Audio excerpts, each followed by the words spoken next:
তামা ছাড়া আমাদের আধুনিক জীবন কল্পনা করাই যায় না।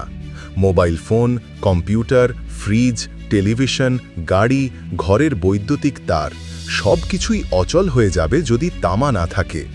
বিদ্যুৎ পরিবহনের জন্য পৃথিবীতে তামার মতো ভালো ধাতু আর নেই। তামা শুধু বিদ্যুৎ নয়, তাপও খুব সহজে পরিবহন করতে পারে। এই কারণেই তামা সব সময় লোহা, স্টিল বা অ্যালুমিনিয়ামের চেয়ে দামি।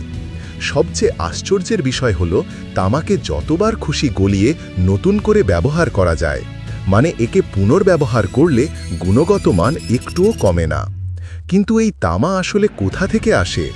মাটির নিচে লুকিয়ে থাকা সাধারণ পাথর কিভাবে এক সময় আপনার মোবাইল চার্জারের তারে বা বিদ্যুতের খুঁটির তারে পরিণত হয়, সেই যাত্রাটাই আজ আমরা দেখে নেব।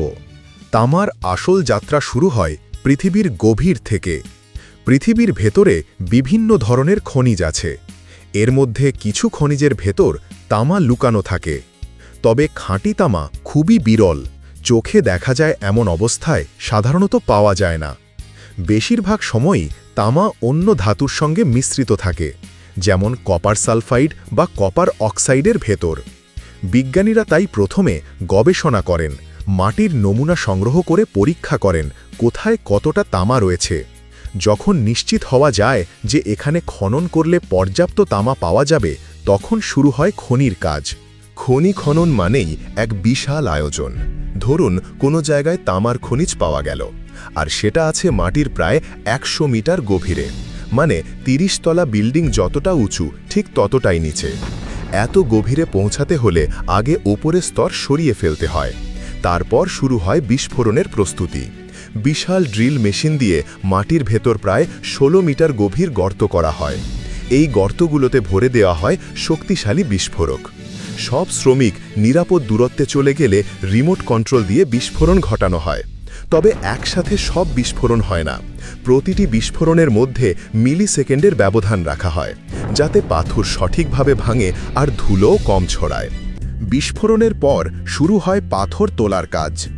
বিশাল বেলচাওয়ালা মেশিন একবারে 80 টন পর্যন্ত পাথর তুলতে পারে।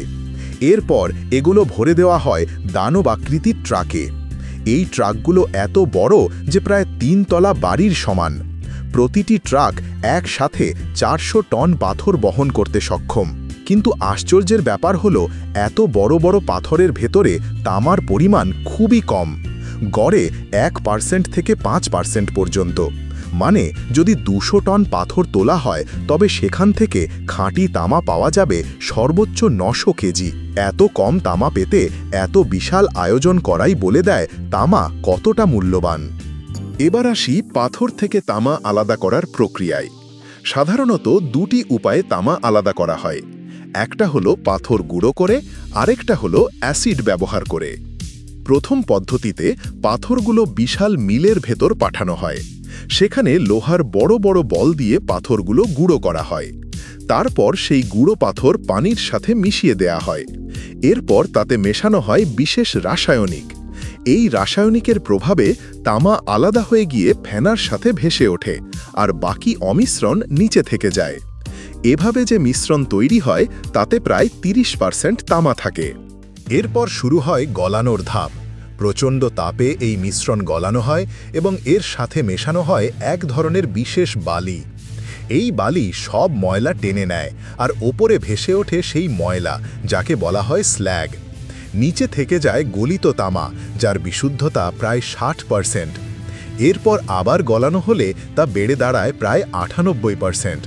তারপর সেই তামা ঢালা হয় ছাঁচে। তৈরি হয় বড় বড় পাত, যেগুলো পরে মেশিনের ভেতর দিয়ে চালিয়ে আরও পাতলা করা হয় এবং শেষমেশ এগুলো চিকন চিকন তারে পরিণত হয়।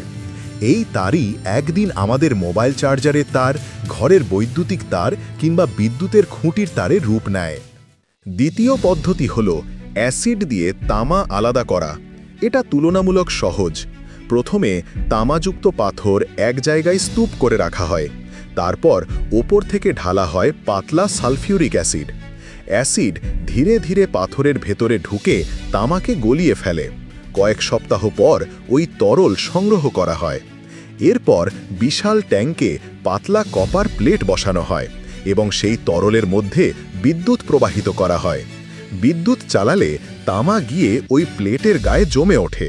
কয়েক দিনের মধ্যেই প্লেট মোটা হয়ে যায় খাঁটি তামার আস্তরণে। খাঁটি তামার দাম সাধারণত বেশি হয়, আর এই ধরনের তামা ব্যবহার করা হয় মোবাইল ফোন, কম্পিউটার, মাইক্রোচিপের মতো দামি ইলেকট্রনিক জিনিসে। অন্যদিকে পুনরায় গলানো তামা ব্যবহার করা হয় বিদ্যুতের তার, বৈদ্যুতিক মোটর, ট্রান্সফরমার সহ বিভিন্ন শিল্পে। তাই তামা শুধু এক টুকরো ধাতু নয়, এটাই আধুনিক সভ্যতার নীরব নায়ক, আমাদের ভবিষ্যতের আসল শক্তি।